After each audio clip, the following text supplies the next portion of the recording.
In this video, I will talk about the classical theory of international trade.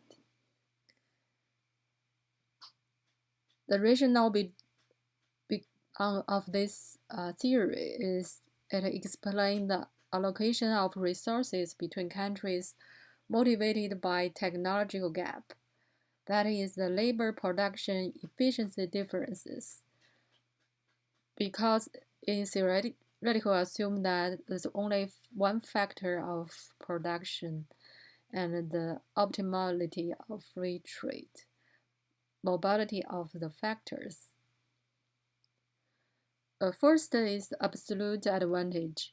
It is published by British economist Adam Smith in 1776, an inquiry into the nature and the causes of wealth of nations. It advocates the international division of labor and trade. Based on labor value theory from the production cost perspective, Smith attacked on mercantilism. The mercantilism states that a precious metal is the absolute and the only way of being social welfare. Social wealth. The national trade is national reallocation of current wealth among members. International trade is an important way of national creation of wealth.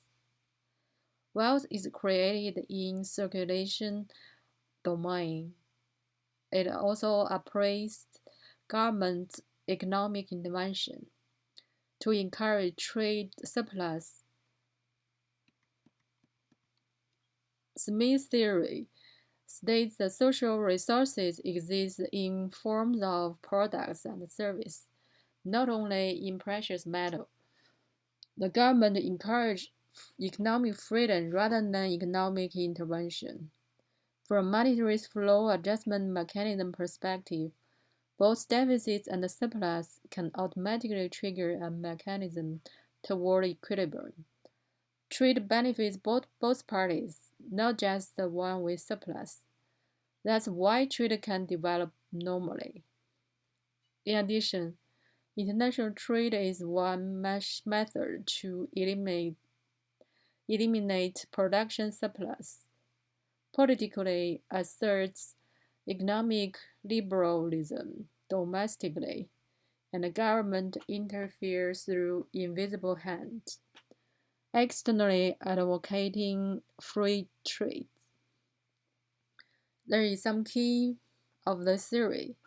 First is the access to foreign markets creates the wealth of a nation. It criticizes the trade barriers. The general idea is that an economy produces one product, X, if it consumes less labor cost than other economy. The former has an absolute advantage in production of X in terms of labor efficiency. If each economy engages in production with its absolute advantage and exchange thereafter, trade parties can better off via exchange products. The world as a whole will better off consequently. There is an example in a 2x2 economy where the labor is the only factor. Before the labor specialization, country A produces one unit X and one unit of Y, with 1 unit labor and 2 units of labor respectively. The country B produces 2 units of 1 unit X, 1 unit Y, with 2 units of labor and 1 unit of labor respectively. The each used labor costs 3, and it's consumed 1 unit of X and 1 unit of Y by country A or country B. The whole world labor consumption is 6 units. The produce and consume 4 products. it can see the absolute advantage is because in country A is in production of X, it's used only 1 unit. It's less than B country using 2 units of labor. Where country B has the advantage in producing Y. It used only 1 unit of labor, but is less than A country's 2 units. After the specialization, the labor switched to one country, country A. Country A used 3 units of labor to produce 3 units of X, and B country is have absolute advantage in producing Y. It used 3 units of labor to produce 3 units of Y. The whole world's labor consumption is 6.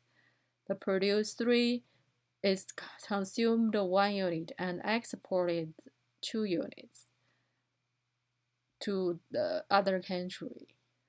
And producing product total production 6 minus 4. After the specialization, the 2 more products was produced. I will graphically interpret in the Ding talk how to interpret the graph. The limitation of this theory is that it excludes the participation of an economy without absolute advantage on international trade division of labor. It reflects capitalists' the desire to expand via international trade. However, on labor value perspective, it can't explain the basis on which inner equalization of price of exchange rate lies. It can be viewed as a special case of comparative advantage theory. Thank you.